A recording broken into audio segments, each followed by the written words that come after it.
Na Frequência Cidade, aqui tem de tudo.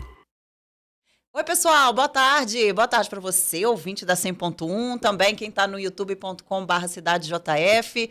Estamos aqui, né, no Na Frequência, para falar sobre um assunto muito legal, muito importante, ao mesmo tempo que é muito lindo, também é muito importante. Você já ouviu falar sobre a CUFA, Central Única das Favelas? Pois é, a CUFA, gente, a Central, ela faz todo um desenvolvimento, todo um trabalho de crescer, na verdade, a favela, tá? As periferias, mas com cultura, com esporte, com lazer. São iniciativas que vão além, né, das questões também assistencialistas, né, mas muita questão também social, humana, que a CUFA, então, faz não só no Brasil, mas em outros países também. E, ó, a CUFA está aqui em Juiz de Fora, uma equipe, tá? Enfim, com diversas pessoas aqui em Juiz de Fora, desde o dia 1 da tragédia. Desde o dia 1. 23 de fevereiro. Vocês estão lembrados, né? Tem mais de 50 dias. E a gente vai falar sobre isso também com o nosso entrevistado, Marcivan Barreto, presidente da CUFA, então, Central Única das Favelas do Estado de São Paulo. Ele é coordenador da Frente Nacional de Ajuda Humanitária também, SOS CUFA Brasil. Ele é o cara, entendeu? Boa tarde, Marcivan. Como vai? Boa Tudo tarde, bem? Obrigado. Primeiro, agradecer pelo convite, parabenizar a rádio, mandar um abraço para todos os ouvintes. Tá, e falar que é uma honra pra gente estar aqui, infelizmente num momento difícil, né? Poderia estar aqui num outro momento mais feliz, mas é importante também a gente vir aqui falar um pouco dessas ativações, dessas ações que a CUFA desenvolve, né?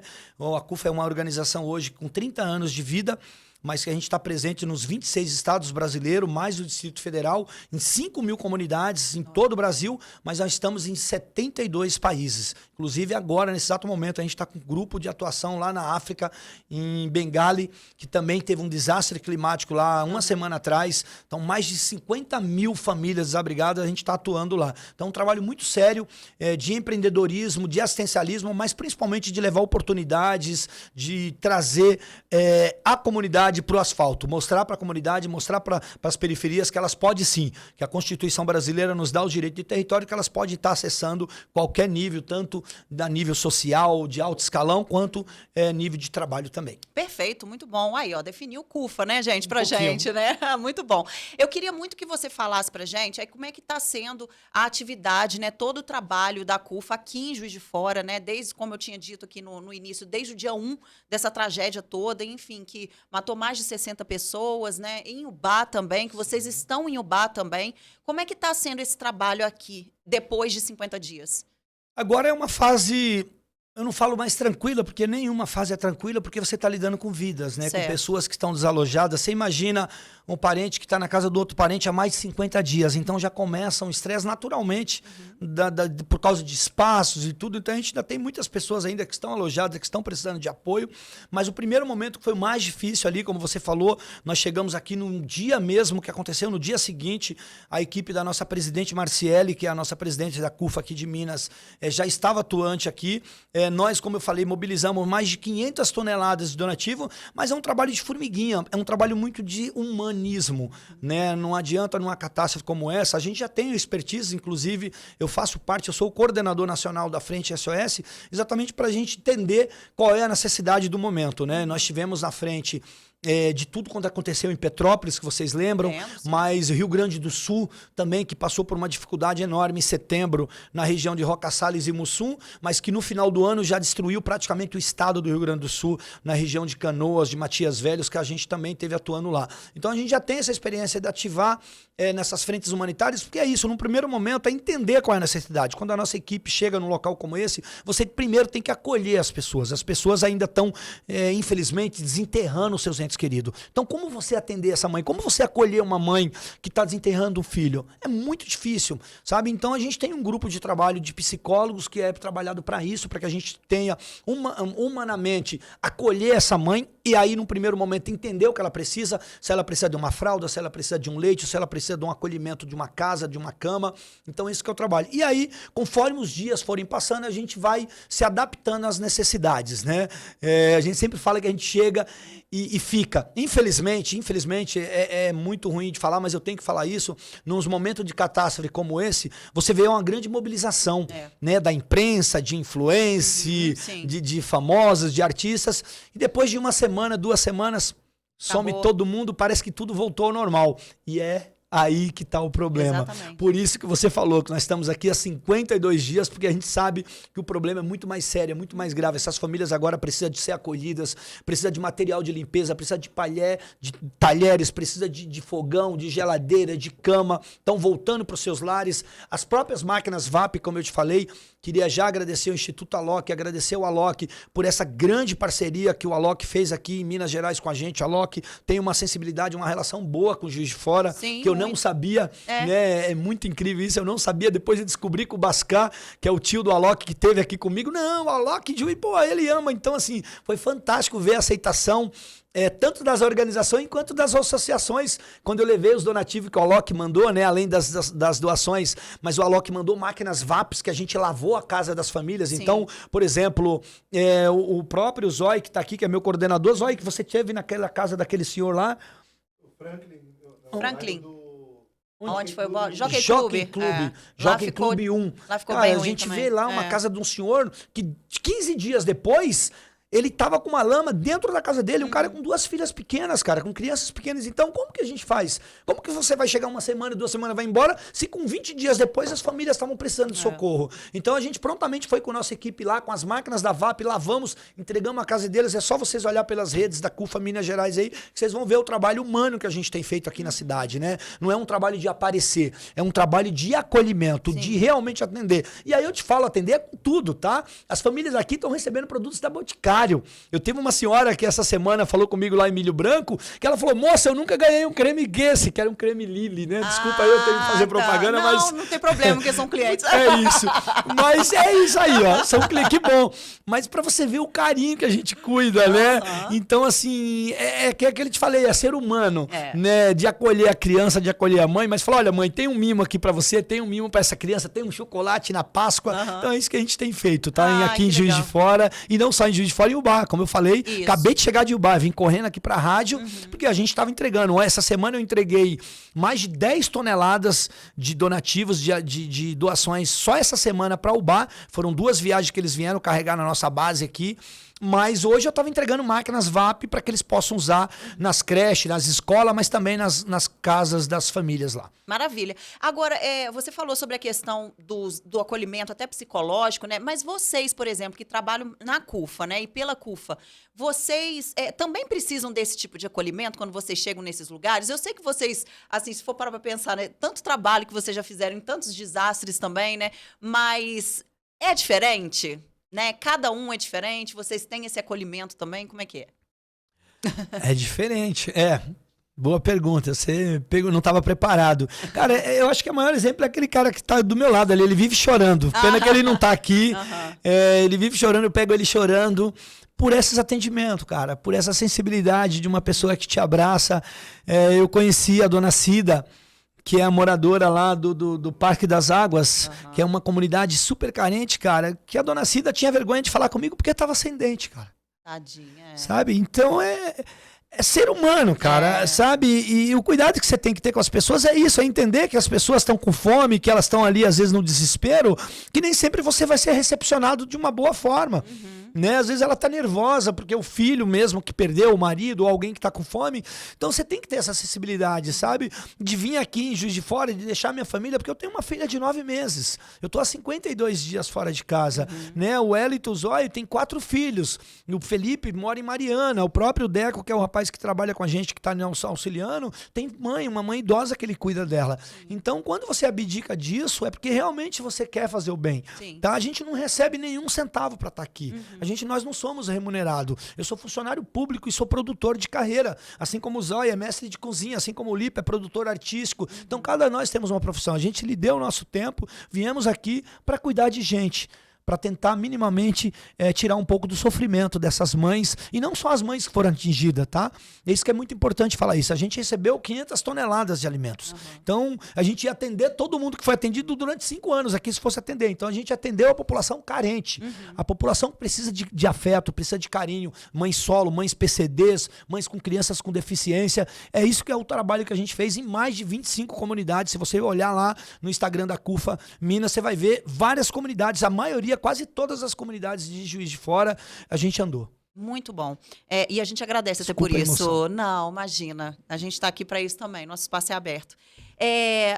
Quais são as atividades, na verdade, assim, que você destacaria de mais relevantes? Eu sei que é tipo escolher qual é o melhor filho, né? Mas assim, mas impactantes mesmo para vocês, assim, durante todo o percurso, o trajeto, todo o trabalho também da CUFA, toda a experiência. O que você destacaria como trabalhos que impactaram vocês? Eu achei entre vários, como você falou, né? É difícil escolher um, mas é claro que sempre tem aquele que você olha com mais carinho, né? A gente tem vários projetos da CUFA, mas eu acho que o mais assim que impacta, transforma vidas é a Taça das Favelas, que é o maior campeonato entre favelas do mundo, como eu te falei, que a gente traz jovens de Manaus, do interior da Bahia, traz do Piauí e hospeda no WTC, no Sheraton Hotel, em São Paulo, que é um hotel 5 estrelas, que esses jovens ficam hospedados e saem de lá escoltados pela polícia para ir jogar uma final no Pacaembu. Você imagina, né? A importância quanto essa, eles se sentirem importantes, porque normalmente esse jovem na comunidade, ele vê a polícia com outro olhar. E a polícia os vê com outros olhares. Então você imagina quando eles saem do hotel, que a polícia, os batedores, está ali abrindo o caminho para eles passar com o ônibus, chega no estádio do Pacaembu, a Globo lá esperando eles, com uma série de jornalistas importantes, jogadores como o Cafu, como o Ronaldo Fenômeno, que são jogadores que a gente leva para essas finais, dialogando, conversando com eles. Eu sempre falo que nosso objetivo não é revelar jogadores. A gente revelou o Patrick de Paula no Palmeiras, já revelamos o próprio Carlos Mateus, o Balotelli no Internacional, que é aqui na região, mas o nosso intuito é de transformar, de formar pessoas, tirar os jovens do crime, tirar os jovens da rua, tirar das drogas. Esse que é o trabalho maior que a CUFA faz. Então eu acho que um dos maiores projeto que a gente tem é a Taça das Favelas, mas assim como a Expo Favela também, que mostra o trabalho que a empreendedora da favela, que a boleira, que a cabeleireira, que aquela mulher que tem um pequeno comércio na comunidade, ela consegue sobreviver. Então a gente mostra esse trabalho para as empresas, mas também o Mães da Favela. Né? O Mães da Favela é o meu xodó, é um projeto que começou com a gente em São Paulo, mas é um projeto que a gente atende mais de 100.000 mães em todo o Brasil, e hoje a gente tem, claro, vários parceiros aí no Mães da Favela, como a própria Isa, como a Ivete Sangalo, como a Ludmilla, a própria Beyoncé, que é umas madrinhas do projeto Mães da Favela que a CUFA desenvolve. Então, são vários, mas acho que esses aí são os mais tocantes. A própria Amazon também, que é um projeto que a gente tem com o egresso do sistema prisional, hoje em São Paulo, na Bahia na Bahia, Rio de Janeiro e São Paulo. Grande parte de tudo que a Amazon vende é entregue pelo egresso do sistema, que ele é educado, que ele é a moto, combustível, até a manutenção do veículo que ele usa é fornecido pelo projeto. Então é um projeto também que transforma, que impacta a vida das pessoas. Excelente. Agora, o que você espera, na verdade, daqui para frente, hein, da CUFA? Assim, quais são os próximos projetos? O que vocês pensam, na verdade, até de crescimento e de chegar até onde vocês ainda não chegaram, se é que existe esse lugar? A gente já veio até aqui, que pra gente é uma honra, é um mérito. Sabe, quando eu sempre falo em nome da CUFA, mas eu não falo em nome do Marcivan, ou do Celso, ou do Preto Zezé, ou da própria Marciele, eu falo em nome desses guerreiros e guerreiras que estão aqui, porque eles que nos representam, eles que estão na linha de frente, na linha do impasse, como você falou, a gente atua em comunidades, atua em favela. O trabalho que a CUFA faz é isso, a gente faz trabalho no asfalto, mas o nosso trabalho é exatamente disso, de mobilizar. Como eu te falei, 15 milhões de brasileiros a gente mobiliza, né? Mas a gente está falando de um território de favelas que tem 18 milhões de brasileiros em território de favelas, que eles mobilizam 200 bilhões por ano. Então as comunidades do Brasil, elas são potentíssimas. E o que a gente busca agora para o futuro é uma sociedade mais justa, mais igualitária, que é muito difícil. Mas a nossa luta é isso, é de trazer as oportunidades. Eu sempre falo que a CUFA não é melhor do que organização nenhuma. A gente é só um elo de ligação e a gente teve esse entendimento com as empresas, que as empresas acreditam no nosso trabalho. Né? Hoje, a iFood, Uber, como eu te falei, Adidas, várias marcas renomadas do mundo inteiro acreditam, dá aporte para a CUFA, porque sabe que a gente prega os recursos realmente na ponta. A gente está no território. Por isso que a gente estava aqui no primeiro dia, quando tudo aconteceu, por isso que a gente estava em Petrópolis, por isso que a gente estava no Rio Grande do Sul, porque a gente tem pessoas nesse território. Nós sempre estivemos nesses territórios mais vulneráveis. Então, eu acho que a grande demanda agora é a gente lutar por mais escolas, por mais creches, por mais projetos, políticas públicas, principalmente políticas públicas, mostrar para o poder público que sim, que quando é o poder público, quando o prefeito, quando o governador, quando o presidente, ele investe em políticas públicas, eles investem em cultura, em lazer, em educação, eles não percebem, mas eles tiram filas de hospitais, eles tiram filas de creches e principalmente eles dão oportunidade para as pessoas. Então você constrói mais creche, você constrói mais educação e constrói menos presídios. Que eu acho que os presídios dão uma despesa enorme. Então, se você investe nos jovens, se você investe na educação, na cultura e no lazer, você consegue minimamente trazer uma oportunidade de igualdade. De igualdade. A gente luta por igualdade, luta por uma sociedade que seja mais justa e mais igualitária. Muito bom. E também circula, né, movimenta e faz girar a economia, né? Principalmente a economia local. Fica local. preocupado com a economia, etc. É isso, né? Isso, Investe em educação, investe, né, na educação principalmente das crianças, né, em esporte, enfim. E você vai um dia, né, lá na frente você vai girar essa economia, óbvio, né? Com certeza. Pra gente encerrar, Marcivan, queria muito que você deixasse uma mensagem para os nossos ouvintes também, quem está assistindo pelo YouTube. E também deixar as redes sociais. Quem quiser saber mais sobre a CUFA também. Se voluntariar. Até se voluntariar, exatamente. Eu ia falar sobre se voluntariar, acionar vocês, né, para alguma situação. Exatamente. Por favor, fica à vontade. Primeiro, então, já deixar um grande abraço a todos aí. Falar que pra gente foi mais uma honra aqui estar na Rádio Cidade aqui. A gente sabe o quanto que vocês têm de audiência. Então, já deixar um beijo, um abraço para todos e falar que é isso. Quem quiser conhecer um pouco do trabalho da CUFA, acesse aos nossos canais oficiais, que é o www.cufa.org.br, ou mesmo no Instagram. A gente tem uma rede aí que tem uma média de 3 milhões de views mês. Então, a nossa rede é muito pulsante, é uma rede muito, que a gente fala de amor, de carinho. Quem tá lá realmente são pessoas que é fã da gente. Então é simples, é @CUFA Brasil ou então @CUFAMG Oficial, que a CUFA Minas Gerais também faz um trabalho brilhante, que mandar um abraço aí para nossa presidente Marciele, falar que estamos aqui em Juiz de Fora fazendo o que ela nos pediu, que é isso, é de cuidar de pessoas. E é claro, quem quiser conhecer um trabalho também nosso aí particular, Marcivan Barreto, Marcivan com N de navio no final, Barreto. Lá vocês vão ver todo o trabalho que a gente faz com a Unesco. Hoje eu sou membro efetivo do MEC, do Conselho Nacional de Educação, fui garoto propaganda do Corinthians na última camisa, mas a gente tem uma história também de superação também, de dificuldade que a gente superou tudo isso aí. Hoje a gente pode transformar a vida de outras pessoas. Maravilha. Marcivan, muito obrigada, tá? Queria desejar sucesso para vocês, muito amor também para vocês, né? Porque quando a gente tem, a gente espalha, a gente recebe também. Então, e fica à vontade para também voltar aqui. Eu não sei até quanto tempo vocês vão ficar em Juiz de Fora, mas qualquer coisa, volte aqui que as casas e as portas também estão abertas. É isso. Obrigado a todos vocês aí. Um grande abraço aí, uma boa tarde. Viu? Valeu demais. Valeu, pessoal. Tamo abraço. junto. Beijo. Na Frequência Cidade, aqui tem de tudo.